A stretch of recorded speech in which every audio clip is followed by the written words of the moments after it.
It's your boy Phil from the African Hip Hop Blog. We're out here at Premier Party Rosebank with one of Congo's and Pretoria's finest lyrical exports. You know what I'd say? Yes, You know what I'd yes, say? yes. She's made a few waves off a few singles, and you've really kind of bulldozed your way into the mainstream.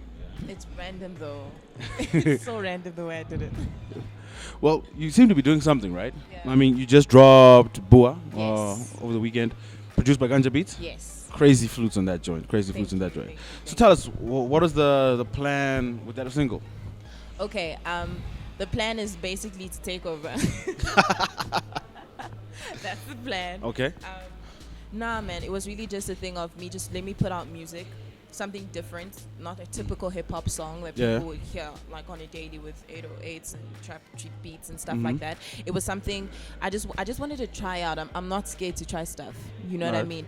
And when Ganja Beats sent me that beat, the words just came and they just flowed just so easily for me. And then I just wanted to do something that wasn't expected, even in terms of lyrical content, of me just talking about how frustrated I am with the industry and how it's about that time where my gender doesn't matter and be like, the fact that I am a good rapper, that is what comes in the forefront. And then eventually when that was done, I was like, I need someone to feature on this, and Reason came to mind immediately because I've always loved Reason. I feel that he's a lyrical giant. I've known about him since I was 16 years old, and he's always been one of those people where I'm like, if I make it one day, I need to work with this guy. And the opportunity presented itself. And then we came up with the song. He came up with an awesome verse, and he came up with an awesome ending to the song. That was all him who came up with the end, by the way. Okay. And and now we're just seeing how things go with the song. So yeah. Okay. So let's take it back. Yes. What is your journey to this point like in terms of music? How did you start rapping? How I started rapping when I was 19 years old, and obviously that's quite new. I consider myself a baby to the hip hop game right now because I'm turning 23 years old. So that means the gap between 19 and 23, it's not that much, meaning I'm learning as I go in the industry. It's just so amazing, and it's such a blessing that while I'm learning, people are still loving what I'm doing, and they are growing with me on my journey, and hopefully they're gonna end up seeing what type of hip-hop artist in its entirety I'm gonna be. So it's been tough, I'm not gonna lie, because number one, it's getting into the music industry as hard as it is already, and then being a female, it just makes it even tougher, and then being foreign, it makes it even harder. Being a Congolese girl coming from a Congolese background, and now here I am here repping not only Congo but also repping South Africa and repping South African females. So it's an amazing journey that I went through. I had my ups and downs. I was at a record label and it didn't pan out the way I wanted it to pan out, but now I'm with African Star. Thank you to Farrah Fortune for taking me under her wing, and planning to take over the world. Okay. Yeah. So you said you started rapping at 19. Yes. Right. And what type of music were you making back then? Back then, oh gosh, what type of music was I making back then? That's a good question. I don't think it's that different to what I'm doing now. I was still about lyrical content back then. I was very much about making sure that when I'm telling a story, I stick to it, and I'm not just drifting about boasting about myself. I was always a storyteller back then. I'm a storyteller like right now. So I wouldn't say that it's that different. I think now it's just about I'm working with people who are more experienced. That's the difference now, that I'm working with people who are more experienced. I'm working with top-notch producers, engineers, you know what I mean? That's the different people around me. There's different people working around me, but as myself, I haven't changed. I'm still the same person that people were listening to back then. So what's the first song you ever released? The first song I have ever released was called Real Talk. Okay. Yes, and it was just about me, just actually not so different from BUA. Now that I think about it, now that you remind me, it was the same thing. It was just me just going on about how dope I am, and it's about time that a female rapper gets noticed. Obviously that wasn't happening back then, people weren't having it, but it was just a fun song. It had a very African feel to it, but I wouldn't say it's any different from BUA. It's just now I just got a better beat. I got an awesome feature, and I'm working with awesome people who will push it for me. That's the difference. All right. So who was influencing 19, 20-year-old Rouge in terms of hip-hop? Influencing me, honestly speaking, Dumi from the V. Drake was influencing me by the fact that he was such an amazing storyteller, and that's what I wanted to be. AKA was influencing me because of the fact that he was also an amazing storyteller, and he was also the guy who made rapping in English cool. So it was one of those things where I'm going to listen to you and see why people want to know what you're talking about, and not why people are fine with you not speaking vernac. And Morale might have a few words to say about that, but I've heard him, but man, we all know the truth. We all know the truth. Personally, AKA has always been that person for me that I was listening to. I mean, he won his awards. There's a reason why he is the super mega. So, yeah, like those are definitely the people that I was listening to, and definitely Lauryn Hill. Actually, top of the list. Lauryn Hill played a very big role to why I'm making the music that I'm making today. Because she's not just a lyricist, she's not just a rapper, but she's also a musician in its entirety, and she's a singer. And that's what I am too. I don't just rap. So yeah. Okay.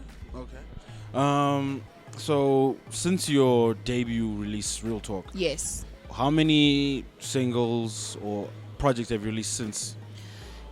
Since then, I'd say about five, six, somewhere around there. Because there was Real Talk, and then there was a song called Easy that I just put out just to let people know, like, hey, if you want music, here's some music.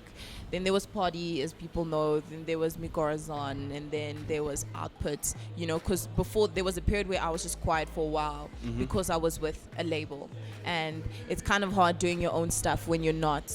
It's not just you, and it's other people who are also deciding what you're doing. But yeah, so it's actually really funny how I've released so little, but it's doing amazing. So yeah. So essentially, you've got to this point of 5 singles. Or 5 singles. What cheat codes are you using right now, though? Like, I don't know, man. I think also I'm a praying girl. I'm honestly one of those girls who I'm like, God, you know what? Help me. Help me out. And I don't know. I also just think I was smart enough to also not just put stuff out to radio, but I also wanted to create a fan base by myself. So it was literally me starting my fan page, also using my Facebook, using my Twitter, all of that, to just be like, hi guys, there's a new girl out there, and it's a girl named Rouge, and I just want you guys to just see if you like my stuff. And yeah, so there's people who are literally growing with me from the start, from Real Talk, who are watching me grow, and it's amazing to see everything that is happening right now, just off 5 singles that I've released. And I can't even imagine the moment I release an album, what's it gonna be like. So yeah. Oh, okay. So your next release, is that gonna be an EP or full album? Okay, not your next, your first. Sorry. My first, yeah.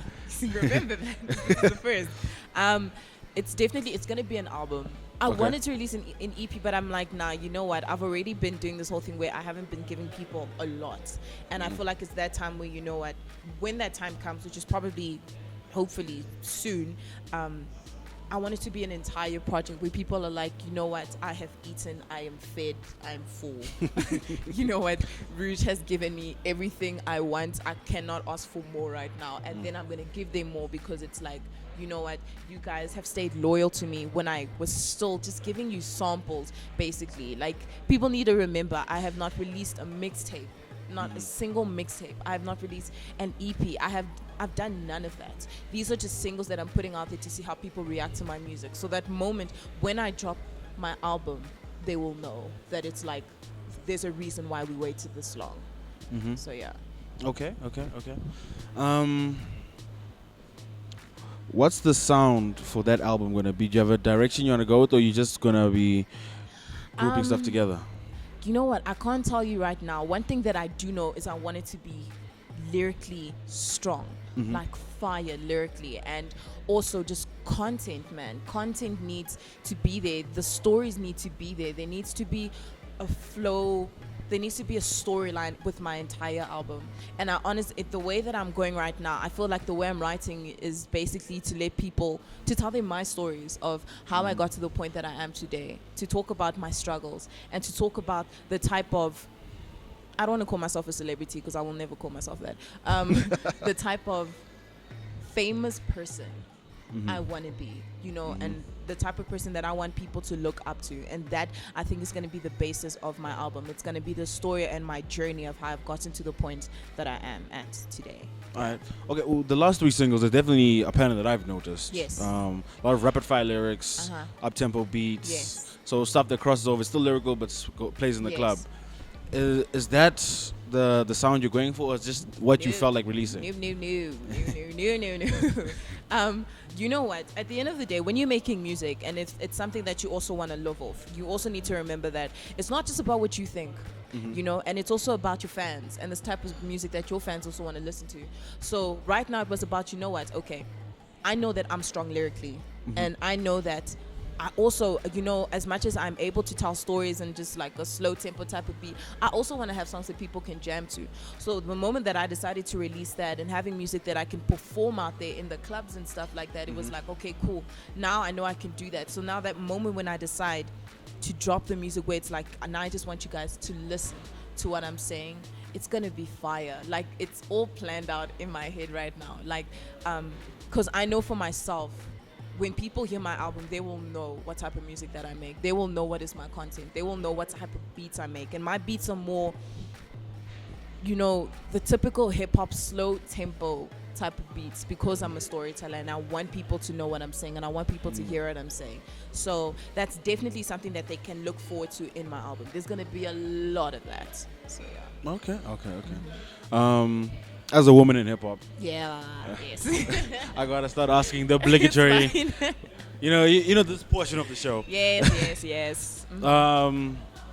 Well, what I have noticed is I've been watching the show The Hustle that you guys produce in South Africa. My homeboy. So I'm a few episodes behind. Yes. But thanks Twitter for ruining it and telling me who's in the final. Big Star Johnson. Yes, he is. So you have a connection with him, obviously. He's my brother, but yes. The other angle being is that there were, I think it was 3 women at the beginning. Yes, there were 3. But they got picked off pretty quickly. Yeah. And obviously, as someone who would like to see more diversity in the African hip hop space, especially from women, it was a little frustrating for me. So as a rapper yourself, do you feel that they just weren't given the right opportunity, or they weren't of the level of everyone else? And if so, why aren't women or women rappers at that level? You know what? Like, honestly, that's why I love the show. I think the show was amazing because of the fact that they were those 3 girls. Like, shout out to them firstly for actually making it on the show. It was amazing to see them representing us. But also it was a thing of, you know what? If you're not the best at it, then it is what it is. Because also, what we are also trying to be remembered for, and what we're trying to do is not just, we're trying to make cause an equilibrium right now in terms of males and females. And if we are trying to just be pushed up because we're females, knowing that we're delivering mediocre music, mediocre rhymes, mediocre bars, what is the point of what we're doing? And I do feel that at the end of the day, they just weren't on par with everyone else, like Big Star Johnson, and the best is there right now. The top 2, they were the best at that moment. And I just think what we need to be doing is really focusing on delivering just as good as the males so that gender will not matter. We are not trying to be like, at least for myself, I'm not trying to be like, I'm trying to knock out all, I'm trying to make sure that it's only females who are known. My focus is hip hop. Yeah. That is my focus. And if you are good at it, then you need to be respected for it. And that's what Mikorazon was actually about. It was about, if you're talented at something and if you are bringing it to the forefront, that's what you need to be respected for. Simple as that. Not about your gender and all of that. It shouldn't matter. And so I just think we just need to work really hard, not relying on our physical attributes, not relying on just how we look and certain and expected things of us talking about being sexy and stuff like that. We shouldn't rely on that because it hasn't been working and it's not going to work now. So yeah. Okay. The other point I had to that is I've been speaking to a lot of women in the industry. Yeah. And they've been saying that being a black woman in entertainment is probably the most difficult thing. No. What are your thoughts on that? I disagree with that. I think especially because 2015 is known as the year of the female. And from what I've been seeing, it's definitely the black females that I've been seeing on my television are people that are all black, number one.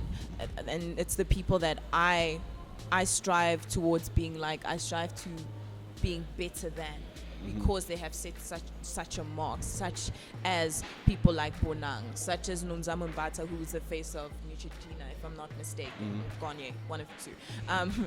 But yeah, it's people like that. They are literally showing us that it does not matter where you come from. It does not matter your gender. It does not matter your skin color, including myself. I'm like we've mentioned, I am of Congolese heritage, meaning that I do not speak the same languages as people in South Africa and whatnot, but it does not matter. They do not care about that, because I'm here right now talking to you because of the fact that you see me in the hip hop industry, you see me in music. So yeah, I don't think being a black girl is, it's detrimental, or it doesn't help for to get us to where we need to be. If anything, I think it is boosting us. I think it is giving us so many opportunities, and we need to use it. We don't have excuses anymore. Yeah. Okay. So lastly, you're from Pretoria? Yes. Well, so you're born in Pretoria, or you're born in Congo? Born and raised in Pretoria. Oh, okay. What's the hip hop scene like on that side? Well, compared to Joburg, honestly speaking, okay, let's just be real. Pretoria is a very white-dominated place, and in terms of the hip-hop scene, it is not as strong as Johannesburg. But that's with that said, there are those who are standing out in the hip-hop industry, and we are still a very close-knit people, a group of people, such as Blacklist, such as Chad the Don, and we support each other. Like, Chad the Don's my boy. I've been knowing him since I was, even before this whole music stuff, we were homeboys just dreaming about making it into the industry, and it's just so funny how we're both pushing to where we are now. And so we really support each other. It's quite small, and that's why we're trying to push, and trying to represent Cap City, and hopefully, there'll be a lot more people who are not afraid to push for their dreams just because they're from Pretoria and not from Joburg, and see that they can make it. So, okay. Yeah. All right. No. So I think we've covered the full gamut. Yes, we have. And we'll check in with you soon when the debut album drops. Yes. And we look forward to that. Thank you. And I think that's pretty much it. Merci beaucoup. Merci beaucoup. And we'll see you soon. D'accord.